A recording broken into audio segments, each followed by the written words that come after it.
Welcome back to the Dean Obeidallah Show. Right now, joining us, our friend Frank Figliuzzi, FBI Assistant Director, retired, or just tired, as he likes to say, MSNBC national security expert. He writes for MSNBC Daily. You should check out his stuff there. And his book, bestseller, Long Haul, Hunting the Highway Serial Killers. Frank, nice to see you. Yeah, it's been a while, and boy, has a lot happened. So I know we've got a ton to talk about. It has, I mean, look, we are a little under 100 days. I call them the worst 100 days of Donald Trump. And it's been unlike anything I wanted to expect. I mean, my brain could have comprehended even worse, so to be, but we couldn't expect that as an Americans. We didn't think that. And before I ask you about the attack on Governor Shapiro's and other things going on, what you just take about 100 days into this administration? Yeah, so first, in terms of surprise, shock, and awe, which I think is what they've deliberately done, is shock and awe. Yes. Not surprised, but rather surprised by the rapidity, the speed with which we've gotten to this point. I think lots of people could have said, "Yeah, this is what we're going to have. We're going to have an attack on this, that, and this," and but the speed with which this has happened certainly reflects lots of prior planning, lots of help. He's not doing this on his own, whether it's Project 2025 and others, whether it's Hungary and Russia helping with the planning. The speed is shocking. The lack of pushback that we have officially or unofficially is equally disturbing.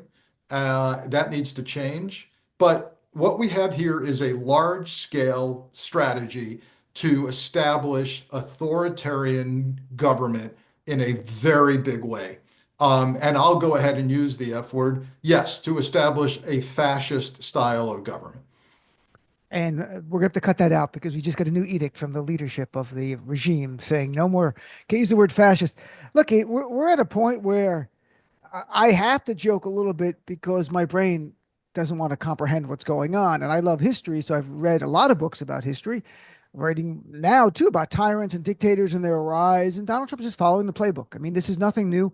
It's a Yeah. new version of a fascist. It's not that it could get to really a dark place, but it's this new version where you use all legal means to gather power, consolidate power. Then there's no legal means left to stop the person. And like, for example, you said the pushback. I mean, are you surprised some of the biggest law firms in America made deals and bent the knee and submit to this guy because it's good for their bottom line and their own calculation, as opposed to fighting what they know, like we know, is a real threat to our freedoms?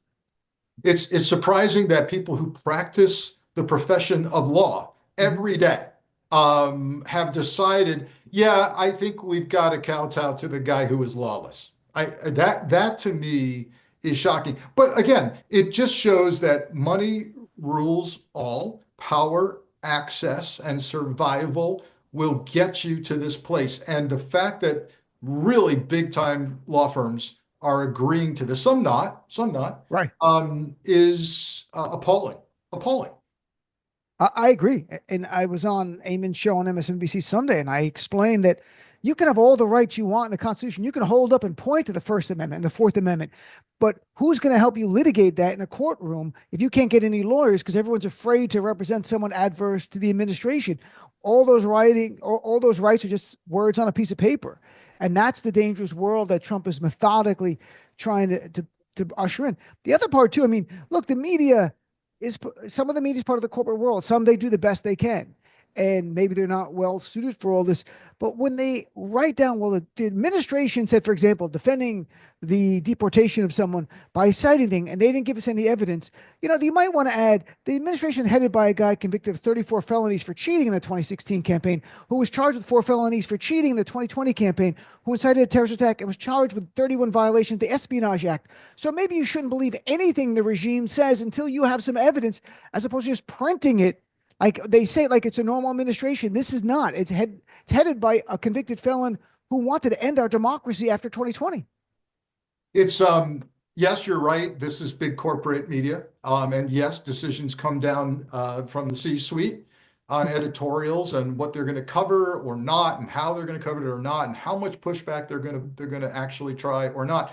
Just recently, in the meeting that Trump had with the El Salvadoran president, only one reporter asked about, the issue of bringing back Garcia, the Mhm. Maryland father. And then there was no follow-up. And I think that's where I'm really focusing, Dean, is when I listen closely to questions asked at press conferences. There are sometimes decent questions asked, but then there is no real-time fact check or follow-up with regard to the Hmm. response. And the responses are often filled with lies. So, we don't see that happening. And this idea that they would reporters, serious journalists would sit there and listen to nonsense about, oh, well, we don't have any authority to get this guy out of El Salvador. That's the El Salvadorans. And the El Salvadoran president saying, I don't have any authority to give this guy up. So, and everybody just sitting there taking notes. That is what really gets me. And, Attorney General Pine Bondi, and I'm not giving her any credit, but she is trying to navigate a legal world here, right? So she said, well, if they would give us Mr. Garcia, we would fly him back. And because she knows the Supreme Court decision said facilitate, or, facilitate, not to actually effectuate. So facilitate that. So why didn't any reporter go to him? Well, to the president of El Salvador. Well, the U.S. just said, the EJ said, if you will just release him from the prison, we'll pick him up right there. He'll never be free in your nation, and we'll fly him back to America. And that's the end of it. But Yeah. no one asked that. And that's something Brian Caron, who comes on my show, has been a long-time White House correspondent, has flagged over the last few years. And he attributes a lot of it to being younger, newer reporters going to White House correspondents to ask the questions because they're less expensive. And that's part of it. And also, they don't want to lose access. So you don't ask the follow-up tough question. So there's a lot going on. I'm convinced about the access being one of the root Yeah. causes of the lack of serious follow-up to these questions. And what, again, I keep emphasizing, we focus on the outrage of the day, and this is certainly one of them, but we aren't often enough taking the step back and going, this is about losing the three equal branches of government. This is about the strong executive. This is about just disregarding the Constitution and the rule of law. So outrage of the day, every goddamn day, but understand the strategy. We are losing the rule of law and the Constitution. And at the point where he literally says to the Supreme Court, never mind a district court, I ain't doing what you just told me to do, we are in full-blown crisis. Yeah, and more and more Democrats are saying that. I just had Jamin Raskin on yesterday, Congressman Raskin, who was a common law professor who says it in measured ways, but he said he gave Madison's definition of tyranny, and he said that's what Trump wants, which is just the ultimate power to rule on everything, including being essentially the judge of everything as well. So, and he's warning that way. Other members of Congress who've been a little bit more restrained are coming around to understanding the bigger picture. It is methodical. I don't think he made this plan. He's not a strategist. I think whoever it is, Project 2025 people, Stephen Miller, others, they have an agenda. And he's all too happy to carry it out because it's getting him the press attention that he needs. He's like a vampire, and his blood is media attention. So he's getting that. And whatever else trade off is, he doesn't care. That's what's happening. We're living through this. And Yeah, yeah. people. The other thing, so many things surprising us. People, I've often said we aren't teaching civics. People don't understand the Constitution. There's another angle here, which is no, there are some really smart people who want this. When you ask them, do you understand what's happening? They go, yeah, what's happening is MS-13 and TDA members are getting kicked out of the country. Some Palestinian rabble-rouser, troublemaker, Hamas supporters getting booted out of a college school visa. Who cares? Yes, we want it, right? And Right. so the history throughout history. You pick the people that no one gives a damn about or that are unpopular, right? And you do the worst to them, and people shrug their shoulders. It's not me. Nobody I know. And Right. that's the slippery slope. Very well put. And I'm talking with a friend, Frank Figliuzzi. So, Frank, let's talk about the attack on Governor Josh Shapiro's house. The man, Cody Balmer, his name is 38 years old, facing various charges there.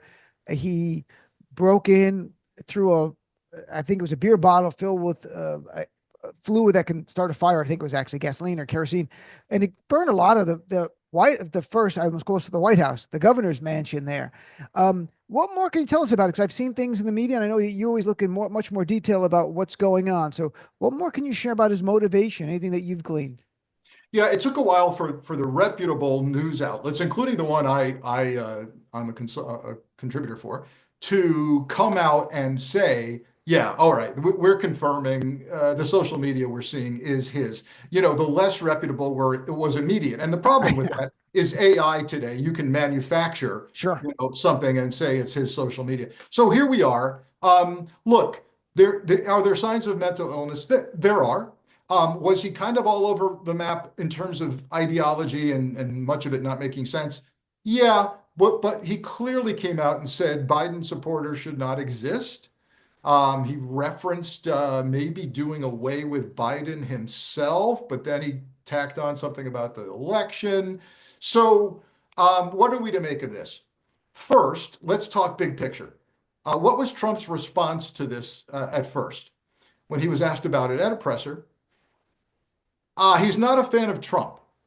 Okay, so now here we are, 2025, the first response from the White House where an awful event happens to someone who happens to be celebrating the first night of Passover with his family and is from the other party, Mhm. is it's not me. It's the guy's got, don't look at me. He's got nothing to do with me, which by the way, has not been proven at all. We Right. don't. Um, Right.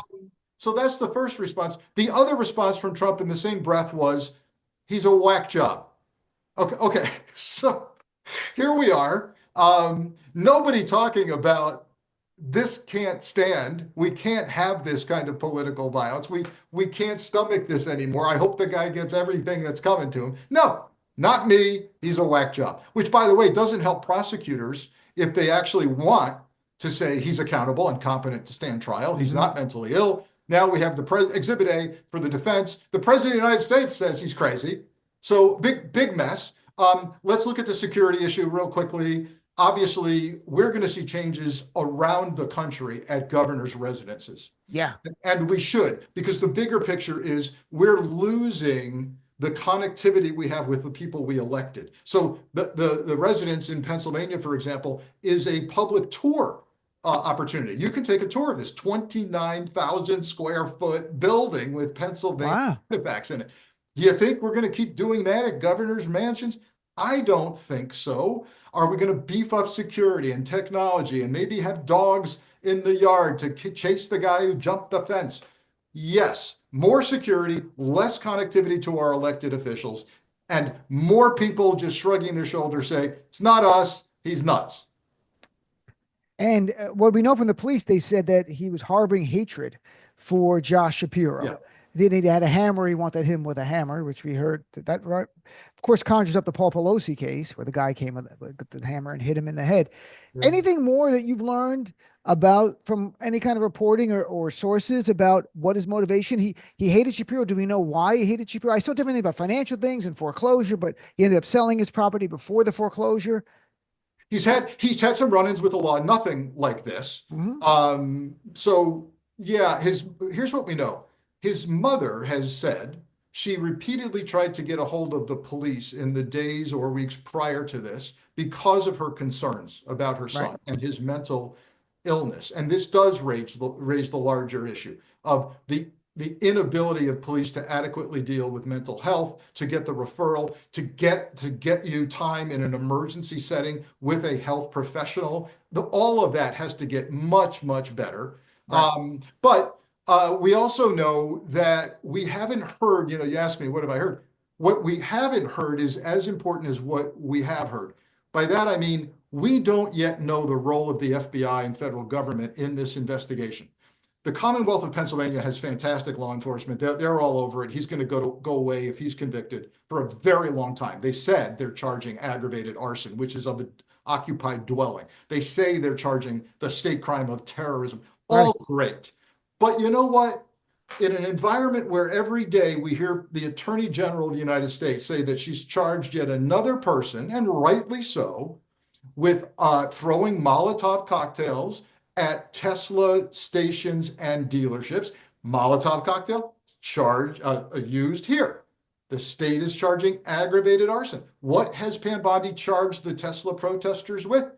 Aggravated arson. What? And she's called it domestic terror. Not a word yet as to whether the feds are going to charge it here. If they really want to send the message, don't attack people from the other party, they would charge this federally. Not a word yet.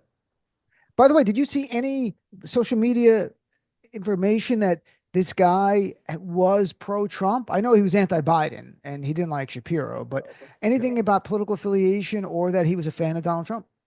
He made a reference to both candidates, both parties kind of being messed up. So no, Okay. I personally have not. Okay.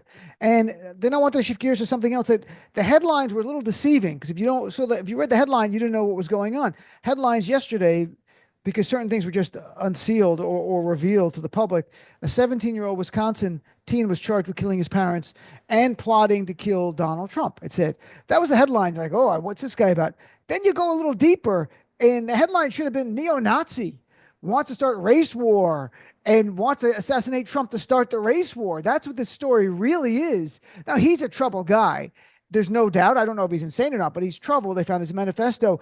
The guy's name is Nikita Kasap, Casap of Wisconsin. He killed his mother. He's charged with killing his mother and his stepfather. And he was conspiring to kill Trump and he wanted to use a weapon of mass destruction. But what more can you tell us about him? Yeah, again, signs of great mental health concern here. His plan. So first, the kid, 17, I say kid, lived with the corpses of his two dead parents for days, Wow. maybe longer, before this came to light. His parents were killed he murdered his parents in February. Yeah, not good. Then you read his so-called plan, which was, I'm killing my parents so I can get money, so I can have the means to go kill Trump. Okay, that's not making a whole lot of sense to me, but all right. Like you're going to get their insurance or you're going to break into their safe. He did seem to Right. quickly get about $14,000. I think I have that right. And then why? Why? Because I want to start a race war because I'm a part of this neo-Nazi group called, and correct me if I'm wrong, the Nine Angles. The Order of the Nine Angles. Yeah. Okay. Which I have to tell you, I'm out of the loop on that. That's not one I've heard of.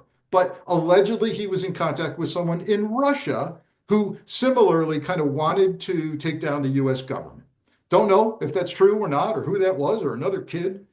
But you've keyed in on, I think, the most important issue here, which is not the threat level rising. Of course it is, yes, but also that the press is choosing to say 17-year-old kid trying to kill the president. And last paragraph, neo-Nazi ideology.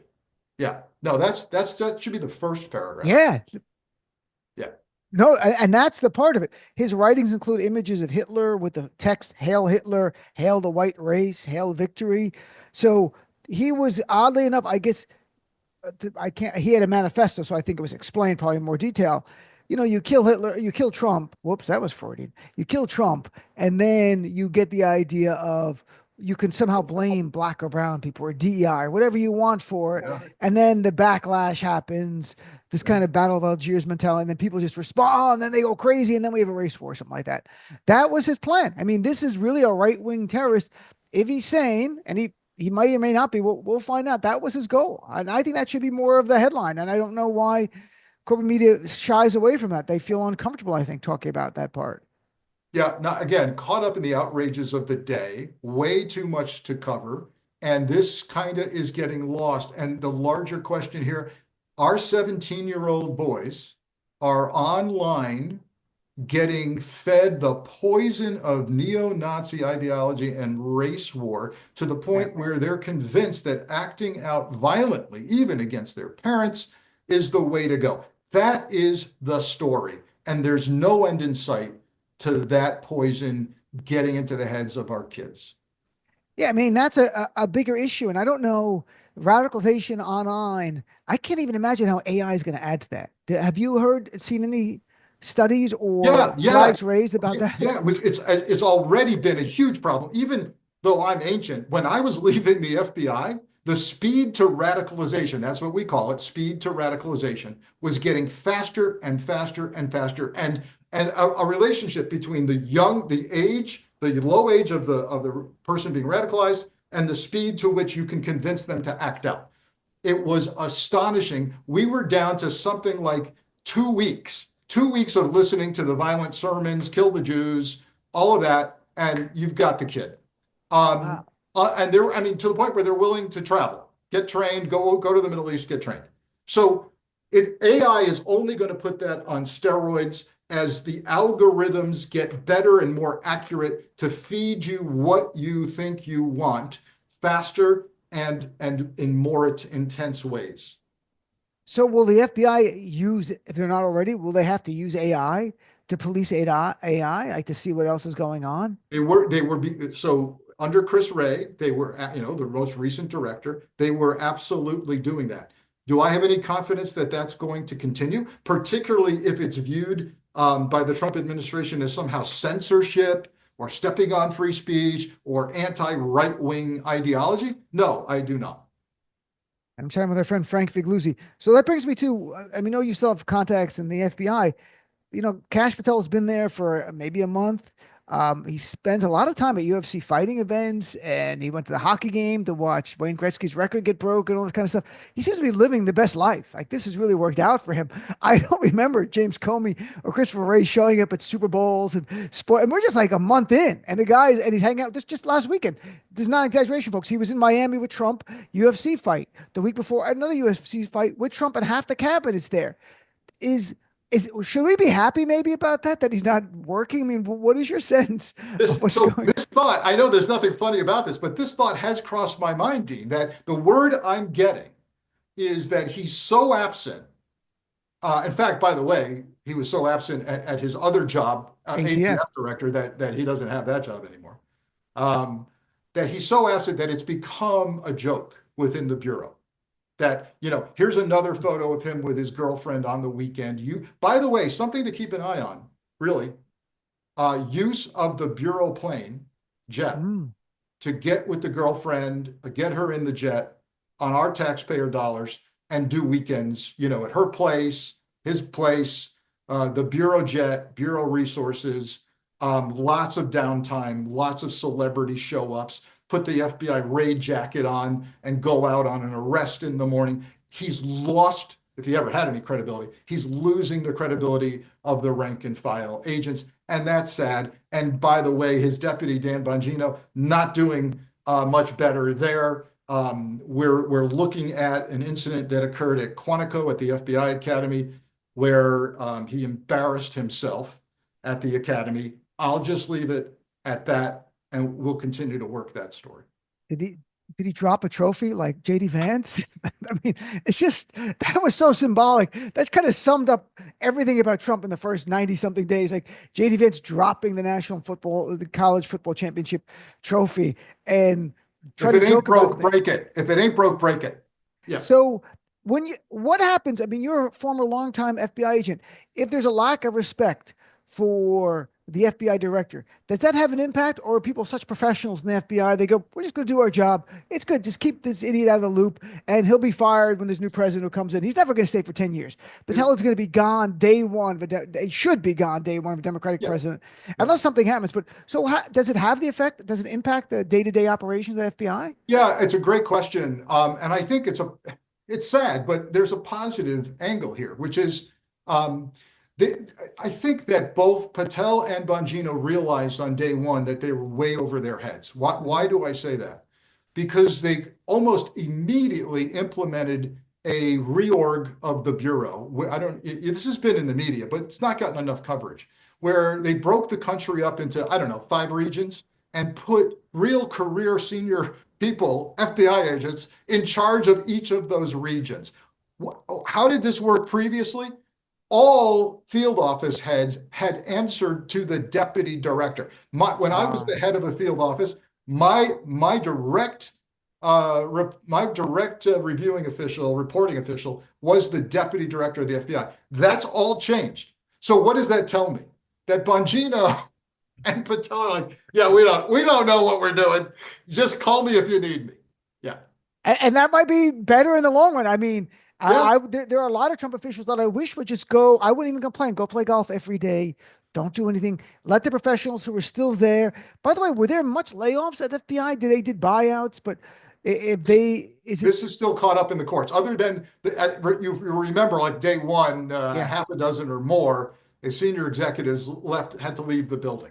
Beyond that, what's caught up in the courts is this probationary firing, right. right? If you're still on probation, you're out.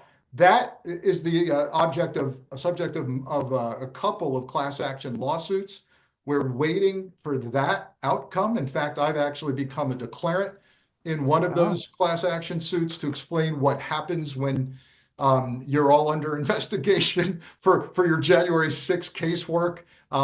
So I'm involved in that. But yeah, no, not yet. Not yet. the last thing. I mean, with people listening, can they have confidence in the FBI? I mean, when they look at now, if there's an issue, should they call them and contact them? Yeah, at the field office level, Okay. we don't have the worst case scenario, which is political appointments heading the field office. That's a great concern of mine. We still have career agents heading field offices. So yes, I would still make a record and report. I tell people this almost weekly who contact me. Yeah, go ahead. You, at the very least, you want it on record, do it. And I think they're going to follow through. Here's what worries me the most, real quick. It's not what they may or may not do for your case, but rather what they're doing for the White House right now that's keeping them from working real terrorism cases. So Uh, the support of ICE, you see on the FBI social media page every day, we're out in support of ICE, rounding up migrants. Okay, those agents are coming from joint terrorism task forces that are doing that. What I'm hearing, Dean, is that they're not working their ISIS, Al Qaeda, Proud Boys, caseload because they're out at 5 o'clock in the morning doing something, by the way, that they have no training to do. These are administrative arrests for ICE. right. They don't. It's not on the FBI's plate to do immigration arrests, but I, yeah, they're doing it and they're taking the agents from the JTTFs. well, I appreciate you sharing that. And I hope one day we don't play that clip as Frank was warning us and look what happened in America on our homeland. So last thing, Frank, if people want to follow your work, what's the best place they can go? Yeah, I'm on social media to my chagrin, Blue Sky, Instagram, Threads. I'm on Substack now, and people are responding really well. Great people, allows me to write and speak a little more in depth. And of course, Ah, my website, frankfigliuzzi.com, has all of that and book links and TV and public speaking links. I'm going to reach out to. We could hopefully, if you have time, we do the Substack live, and then I could play it on the show. But it's been really great at reaching a whole other audience, and then I also agree. them learning about my show at the same time. So it works for everyone, and learn about your Substack. Thanks, Frank. Have a great night, my